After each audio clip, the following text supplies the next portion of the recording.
എല്ലാ വിദ്യാർത്ഥികൾക്കും പുതിയൊരു വീഡിയോയിലേക്ക് സ്വാഗതം. ഈ വർഷത്തെ +1 higher secondary, vocational higher secondary, sports quota, merit കോട്ട, മോഡൽ റെസിഡൻഷ്യൽ സ്കൂൾ എന്നിവിടങ്ങളിലേക്കുള്ള അലോട്ട്മെൻറ്റുകൾ പ്രസിദ്ധീകരിച്ചു. അലോട്ട്മെൻറ്റ് ലഭിച്ച വിദ്യാർത്ഥികൾ ജൂൺ 16, 17 തീയതികളായിട്ട് അലോട്ട്മെൻറ്റ് ലഭിച്ച സ്കൂളിൽ പോയിട്ട് അഡ്മിഷൻ നേടേണ്ടതാണ്. അപ്പോൾ വിദ്യാർത്ഥികൾ അലോട്ട്മെൻറ്റ് ലഭിച്ച സ്കൂളുകളിൽ പെർമനൻറ്റ് അഡ്മിഷനാണ് നേടേണ്ടത്. തേർഡ് അലോട്ട്മെൻറ്റിൽ അലോട്ട്മെൻറ്റ് കിട്ടിയിട്ടുണ്ട് എങ്കിലും തേർഡ് അലോട്ട്മെൻറ്റിൽ അലോട്ട്മെൻറ്റ് കിട്ടാതെ നിങ്ങൾക്ക് ഈ ഒരു ഫസ്റ്റ് അലോട്ട്മെൻറ്റിലോ സെക്കൻഡ് അലോട്ട്മെൻറ്റിലോ ആണ് കിട്ടിയത്, തേർഡ് അലോട്ട്മെൻറ്റിൽ കിട്ടിയിട്ടില്ല. അങ്ങനെയുള്ള വിദ്യാർത്ഥികൾ നിങ്ങൾക്ക് ഏറ്റവും ലേറ്റസ്റ്റ് ആയിട്ട് എവിടെയാണോ അലോട്ട്മെൻറ്റ് കിട്ടിയത് അവിടെ പോയിട്ട് വിദ്യാർത്ഥികൾ പെർമനൻറ്റ് അഡ്മിഷൻ എടുക്കേണ്ടതാണ്. പെർമനൻറ്റ് അഡ്മിഷൻ എടുത്തിട്ടില്ല എങ്കിൽ അലോട്ട്മെൻറ്റ് പ്രോസസ്സിൽ നിന്നും നിങ്ങളെ പുറത്താക്കുന്നതായിരിക്കും. അപ്പോൾ വിദ്യാർത്ഥികൾ ചോദിക്കുന്ന പ്രധാനപ്പെട്ട കാര്യമാണ്, ഇതുവരെ അലോട്ട്മെൻറ്റിന് അപേക്ഷിച്ച് അലോട്ട്മെൻറ്റ് കിട്ടാത്ത വിദ്യാർത്ഥികൾ എന്താണ് ചെയ്യേണ്ടത് എന്നുള്ളത്. അപ്പോൾ ഇതുവരെ നിങ്ങൾ അലോട്ട്മെൻറ്റിന് അപേക്ഷിച്ച സമയത്ത് വിദ്യാർത്ഥികൾക്ക് ഒരു ഫസ്റ്റ് അലോട്ട്മെൻറ്റ്, അതായത് ഫസ്റ്റ് അലോട്ട്മെൻറ്റ്, അതുപോലെ തന്നെ സെക്കൻഡ് അലോട്ട്മെൻറ്റ്, അതുപോലെ തന്നെ തേർഡ് അലോട്ട്മെൻറ്റ് എന്നിങ്ങനെയുള്ള വിവിധ അലോട്ട്മെൻറ്റുകളിൽ നിങ്ങൾക്ക് അലോട്ട്മെൻറ്റിനായിട്ട് അപേക്ഷയല്ല അലോട്ട്മെൻറ്റ് നിങ്ങൾ ചെക്ക് ചെയ്തു, എന്നാൽ നിങ്ങൾക്ക് യു ഹാവ് നോ അലോട്ട്മെൻറ്റ് എന്നാണ് കാണാൻ സാധിച്ചത്. അതായത് എവിടെയും അലോട്ട്മെൻറ്റ് കിട്ടിയിട്ടില്ല. അപ്പോൾ അങ്ങനെയുള്ള വിദ്യാർത്ഥികൾ എന്താണ് ചെയ്യേണ്ടത് എന്നുള്ളതാണ് ഈ ഒരു വീഡിയോയിൽ. അപ്പോൾ നിങ്ങൾക്ക് ഇതുവരെ എവിടെയും അലോട്ട്മെൻറ്റ് കിട്ടിയിട്ടില്ല, അതായത് കമ്മ്യൂണിറ്റി കോട്ടയിലും കിട്ടിയില്ല, മാനേജ്മെൻറ്റ് കോട്ടയിലും കിട്ടിയിട്ടില്ല, അതുപോലെ മെറിറ്റിലും കിട്ടിയിട്ടില്ല, സ്പോർട്സിലും കിട്ടിയിട്ടില്ല, അതുപോലെ മോഡൽ റെസിഡൻഷ്യൽ സ്കൂളിലേക്കും കിട്ടിയിട്ടില്ല. അപ്പോൾ അങ്ങനെയുള്ള വിദ്യാർത്ഥികൾ ചെയ്യേണ്ടത്, നിങ്ങൾക്ക് വേണ്ടി സപ്ലിമെൻ്ററി അലോട്ട്മെൻറ്റ് നടത്തുന്നുണ്ട്. അപ്പോൾ സപ്ലിമെൻ്ററി അലോട്ട്മെൻറ്റിനുള്ള അപേക്ഷ ഏകദേശം ജൂൺ 23 തീയതിക്ക് ശേഷം, അതായത് ജൂൺ 28 തീയതിയാണ് ഒഫീഷ്യലായിട്ട് ഡേറ്റ് പറഞ്ഞിട്ടുള്ളത്. ചില സമയങ്ങളിൽ എന്തെങ്കിലും മാറ്റം ഉണ്ടാകുന്നത് കൊണ്ടാണ് നിങ്ങളോട് നേരത്തെ ഈ ഒരു ഡേറ്റ് പറഞ്ഞിട്ടുള്ളത്. അപ്പോൾ നിങ്ങൾക്ക് ഏകദേശം ഒരു ജൂൺ 23 തീയതിക്ക് ശേഷം വിദ്യാർത്ഥികൾക്ക് ഈ സപ്ലിമെൻ്ററി അലോട്ട്മെൻറ്റ് നടത്തുന്നതാണ്.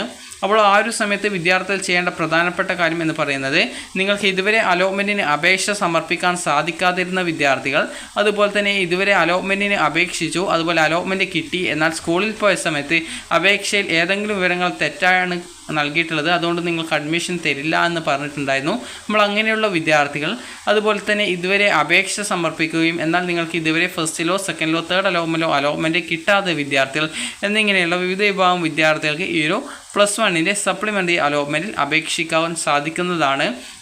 അപ്പോൾ എങ്ങനെയാണ് അപേക്ഷ സമർപ്പിക്കുക എന്നുള്ള കാര്യം പറയാം.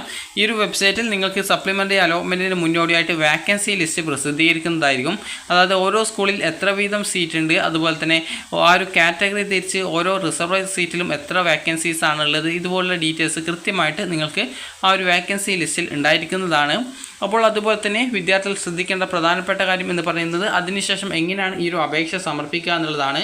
അപ്പോൾ ഇതുവരെ നിങ്ങൾ അപേക്ഷ സമർപ്പിക്കാത്ത ഒരു വിദ്യാർത്ഥി ആണെങ്കിൽ വിദ്യാർത്ഥികൾക്ക് അതായത് നിങ്ങൾക്ക് ക്രിയേറ്റ് കാൻഡിഡേറ്റ് ലോഗിൻ SWS എന്നുള്ള ലിങ്കും, അതുപോലെ തന്നെ ക്രിയേറ്റ് കാൻഡിഡേറ്റ് ലോഗിൻ സ്പോർട്സ് എന്നിങ്ങനെയുള്ള ലിങ്കും കാണാൻ സാധിക്കുന്നതാണ്. അപ്പോൾ വിദ്യാർത്ഥികൾ ആ ഒരു ലിങ്കിൽ ക്ലിക്ക് ചെയ്ത് നിങ്ങൾക്ക് പുതിയൊരു കാൻഡിഡേറ്റ് ലോഗിൻ ക്രിയേറ്റ് ചെയ്യാം. അതുപോലെ തന്നെ ഒന്നിലധികം ജില്ലകളിലേക്ക് അപേക്ഷ സമർപ്പിക്കാൻ ആഗ്രഹിക്കുന്ന വിദ്യാർത്ഥികൾക്ക് ഒന്നിലധികം ജില്ലയിലേക്ക് വേണമെങ്കിൽ അപേക്ഷ സമർപ്പിക്കാവുന്നതാണ്. നിങ്ങളുടെ താല്പര്യമാണ് ഒന്നിലധികം ജില്ലയിലേക്ക് അപേക്ഷിക്കണോ വേണ്ടയോ എന്നുള്ളത്.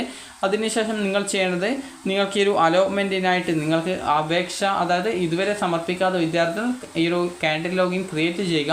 അതിനുശേഷം നിങ്ങൾ കാൻഡിഡേറ്റ് ലോഗിൻ ചെയ്തുകൊണ്ട് നിങ്ങളുടെ ആപ്ലിക്കേഷനിൽ വേണ്ട ഡീറ്റെയിൽസും കാര്യങ്ങളൊക്കെ കൊടുത്ത് നിങ്ങളുടെ ആപ്ലിക്കേഷൻ കൊടുക്കുക ആണ് ചെയ്യേണ്ടത്.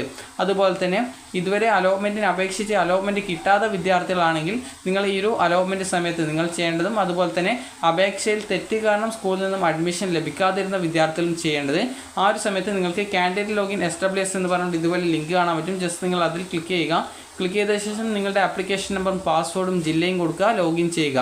അതിനുശേഷം വിദ്യാർത്ഥികൾ ചെയ്യേണ്ടത്, നിങ്ങൾക്ക് പ്രൊഫൈൽ പേജിലേക്ക് പോകുന്നതാണ്. അപ്പോൾ അതിനുശേഷം നിങ്ങൾ ചെയ്യേണ്ടത്, അവിടെ നിങ്ങൾക്ക് ലിങ്ക്സ് എന്നുള്ള ഭാഗത്ത് കാണാൻ സാധിക്കും. അപ്ലൈ ഫോർ സപ്ലിമെൻ്ററി അലോട്ട്മെൻറ്റ് എന്ന് പറഞ്ഞുകൊണ്ട് കാണാം. അതല്ലെങ്കിൽ നിങ്ങൾക്ക് അതായത് ആ ഒരു രീതിയിൽ നിങ്ങൾക്ക് ലിങ്ക് കാണാൻ പറ്റും. ജസ്റ്റ് നിങ്ങൾ അതിൽ ക്ലിക്ക് ചെയ്യുക. ക്ലിക്ക് ചെയ്ത് കഴിഞ്ഞാൽ പിന്നീട് വരുന്ന പേജ് നിങ്ങൾക്ക് കാണാൻ സാധിക്കുന്നതാണ്. അതായത് സെൻഡ് OTP എന്നുള്ളൊരു ഓപ്ഷൻ കാണാൻ പറ്റും. അപ്പോൾ നിങ്ങൾ അവിടെ സെൻഡ് OTP ബട്ടണിൽ ക്ലിക്ക് ചെയ്തുകൊണ്ട് നിങ്ങളുടെ ഫോണിലേക്ക് നിങ്ങൾ രജിസ്ട്രേഷൻ ചെയ്യുമ്പോൾ നൽകിയിട്ടുണ്ടായിരുന്ന മൊബൈൽ നമ്പറിലേക്ക് നിങ്ങൾക്ക് ഒരു OTP വരും. അപ്പോൾ ആ ഒരു OTP നൽകാനുള്ള ബോക്സ് ആ ഒരു സെൻഡ് OTP ക്ലിക്ക് ചെയ്ത ശേഷം പേജിൽ വരുന്നതാണ്. അപ്പോൾ നിങ്ങൾ കൃത്യമായിട്ട് നിങ്ങളുടെ ഫോണിലേക്ക് വന്ന OTP നൽകുക, സബ്മിറ്റ് ചെയ്യുക. സബ്മിറ്റ് ചെയ്യുന്നതോടുകൂടി വിദ്യാർത്ഥികൾക്ക് ആപ്ലിക്കേഷൻ എഡിറ്റ് ചെയ്യാനുള്ള പേജിലേക്ക് പോകുന്നതാണ്. നിങ്ങൾ മുമ്പ് കണ്ട ആ ഒരു സെയിം പേജ് തന്നെയായിരിക്കും നിങ്ങൾ ഡീറ്റെയിൽസ് കൊടുത്തിട്ടുള്ളത്. അപ്പോൾ അവിടെ നിങ്ങൾ ചെയ്യേണ്ടത്, അവിടെ നിങ്ങളുടെ എന്തൊക്കെയെങ്കിലും വിവരങ്ങൾ തെറ്റിയിട്ടുണ്ട്, അതായത് ഇപ്പോൾ കാറ്റഗറി, അതുപോലെ കാസ്റ്റ്, റിലീജിയൻ, അതുപോലെ തന്നെ നിങ്ങളുടെ പഞ്ചായത്ത്, അതുപോലെ തന്നെ ജെൻഡർ, പേര്, അതുപോലെ ഇതുപോലെ എന്ത് വിവരങ്ങൾ തെറ്റിയിട്ടുണ്ടെങ്കിലും അതൊക്കെ നിങ്ങൾക്ക് അവിടെ തിരുത്താൻ സാധിക്കുന്നതാണ്. അതുപോലെ തന്നെ EWS സർട്ടിഫിക്കറ്റ് നിങ്ങളുടെ കയ്യിലുണ്ടെങ്കിൽ EWS യെസ് എന്ന് കൊടുക്കാം, ഇല്ലെങ്കിൽ നോ എന്ന് മാറ്റിയിട്ട് കൊടുക്കാം. അപ്പോൾ ഈ രീതിയിൽ നിങ്ങൾക്ക് എന്തൊക്കെയാണ് നിങ്ങളുടെ ആ ഒരു ഡീറ്റെയിൽസ് ഉള്ളത് അതൊക്കെ നിങ്ങൾ കറക്റ്റായിട്ട് യാതൊരുവിധ തെറ്റുകളും കൂടാതെ തന്നെ വിദ്യാർത്ഥികൾ നൽകാനായിട്ട് ശ്രദ്ധിക്കുക.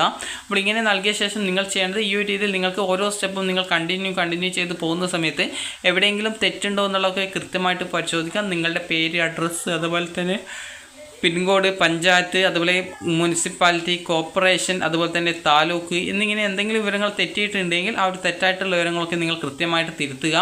അതുപോലെ തന്നെ നിങ്ങൾ ശ്രദ്ധിക്കേണ്ടത് ഒരു തവണ നിങ്ങളുടെ ആപ്ലിക്കേഷൻ ഫൈനൽ സബ്മിറ്റ് ചെയ്ത് കഴിഞ്ഞാൽ പിന്നീട് എഡിറ്റ് ചെയ്യാൻ സാധിക്കുന്നതല്ല. അതുകൊണ്ട് തന്നെ എഡിറ്റ് ചെയ്യുന്ന സമയത്ത് തന്നെ കൃത്യമായിട്ട് നിങ്ങൾ എവിടെയെങ്കിലും തെറ്റിയിട്ടുണ്ടോ എന്നുള്ളത് കൃത്യമായിട്ട് പരിശോധിക്കേണ്ടതാണ്. അപ്പോൾ ഇങ്ങനെ നിങ്ങൾ സബ്മിറ്റ് ചെയ്ത് പോകുന്ന സമയത്ത് നിങ്ങൾക്ക് അവസാനം അതായത് ഈ ഒരു ഓപ്ഷൻസ് കൊടുക്കാനുള്ള പേജ് വരും. ഓപ്ഷൻ കൊടുക്കാനായിട്ട് നിങ്ങൾക്ക് ഓപ്ഷൻ നമ്പർ എത്രാമതായിട്ട് സെറ്റ് ചെയ്യണം. അതുപോലെ തന്നെ ഓപ്ഷൻ നൽകാനുള്ള സ്കൂളിൻ്റെ കോഡ് ടൈപ്പ് ചെയ്ത് കൊടുക്കുക. അപ്പോൾ നിങ്ങൾക്ക് അവിടെ കോഴ്സ് വരും. അപ്പോൾ നിങ്ങൾക്ക് ഏത് കോഴ്സിലേക്കാണ് അഡ്മിഷൻ അവിടെ വാക്കൻസി ഉള്ളത് അത് മാത്രം നിങ്ങൾക്ക് സെലക്ട് ചെയ്ത് കൊടുക്കാൻ പറ്റും. അപ്പോൾ നിങ്ങൾ കൃത്യമായിട്ട് അത് സെലക്ട് ചെയ്ത് കൊടുത്ത് നിങ്ങൾക്ക് സേവ് ചെയ്യാവുന്നതാണ്. അതുപോലെ തന്നെ ആഡ് ഓപ്ഷൻ ആയിരിക്കും, അതിൽ ആഡ് ചെയ്യാവുന്നതാണ്. ഇങ്ങനെ നിങ്ങൾക്ക് വേണ്ട എത്ര ഓപ്ഷൻ, എത്ര സ്കൂളുകൾ, എത്ര കോഴ്സുകളിലേക്ക് ഓപ്ഷൻ വെക്കണോ അത്രയും ഓപ്ഷനുകളിലേക്ക് നിങ്ങൾക്ക് ഈ ഒരു ഓപ്ഷനുകൾ സമർപ്പിക്കാൻ പറ്റും. അപ്പോൾ നിങ്ങൾക്ക് താല്പര്യമുള്ള വാക്കൻസി ഉള്ള ഓപ്ഷനുകളിലേക്ക് നിങ്ങൾ ഈ ഒരു ഓപ്ഷൻ അതായത് ഈ ഒരു അപേക്ഷ സമർപ്പിക്കുന്ന സമയത്ത് സ്കൂൾ കോഴ്സ് ഓപ്ഷനുകൾ നൽകാൻ ശ്രദ്ധിക്കുക.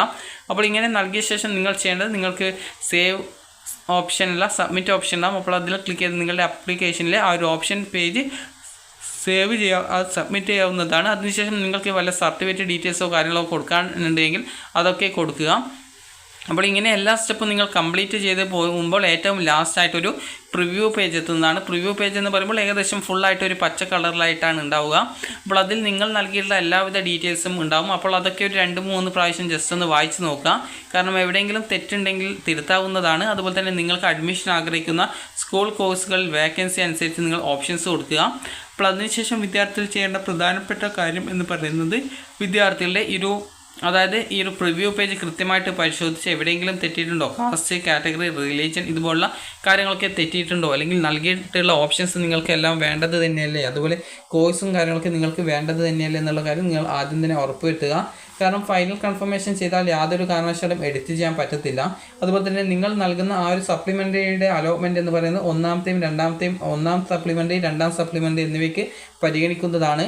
അതുകൊണ്ട് തന്നെ വിദ്യാർത്ഥികൾ കൃത്യമായിട്ട് നിങ്ങൾ ഓപ്ഷനുകൾ സമർപ്പിക്കേണ്ടത് നിർബന്ധമാണ്.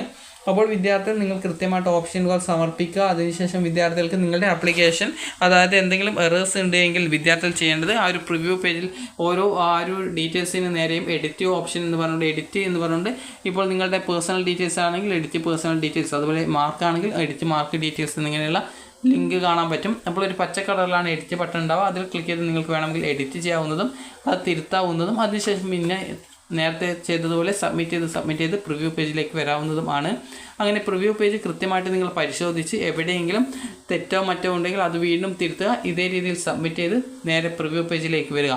അപ്പോൾ ഇങ്ങനെ വന്ന ശേഷം നിങ്ങൾക്ക് വേണ്ട സ്കൂളും കോഴ്സുകളൊക്കെ നൽകിയെന്ന് കൺഫേം ചെയ്ത്, അതായത് നിങ്ങൾക്ക് വേണ്ട സ്കൂളും അതുപോലെ തന്നെ കോഴ്സുകളും പ്രയോറിറ്റി ബേസിൽ നിങ്ങൾ ഓപ്ഷനുകളായിട്ട് നൽകിയിട്ടുണ്ട് എന്ന് കൺഫേം ചെയ്ത ശേഷം വിദ്യാർത്ഥികൾ ചെയ്യേണ്ട പ്രധാനപ്പെട്ട കാര്യം അതിനുശേഷം താഴെയായിട്ട് ഒരു ഡിക്ലറേഷനായിട്ട് ചെക്ക് ബോക്സ് ഉണ്ടാകും. അതിൽ ക്ലിക്ക് ചെയ്ത് നിങ്ങളുടെ ആപ്ലിക്കേഷൻ കൺഫർമേഷൻ ബട്ടൺ ക്ലിക്ക് ചെയ്ത് നിങ്ങൾക്ക് കൺഫേം ചെയ്യാവുന്നതാണ്. ഇതോടെ നിങ്ങളുടെ സപ്ലിമെൻ്ററി അലോട്ട്മെൻറ്റിൻ്റെ അപേക്ഷ സബ്മിറ്റഡ് ആവും. അതിനുശേഷം നിങ്ങൾക്ക് ഈ ഒരു അടുത്ത പേജിൽ നിങ്ങൾക്ക് സപ്ലിമെൻ്ററി ആപ്ലിക്കേഷൻ പ്രിൻ്റ് എടുക്കാവുന്നതാണ്. അപ്പോൾ അതിൻ്റെ പ്രിൻ്റ് എടുത്ത് നിങ്ങൾ സൂക്ഷിച്ച് വെക്കുക.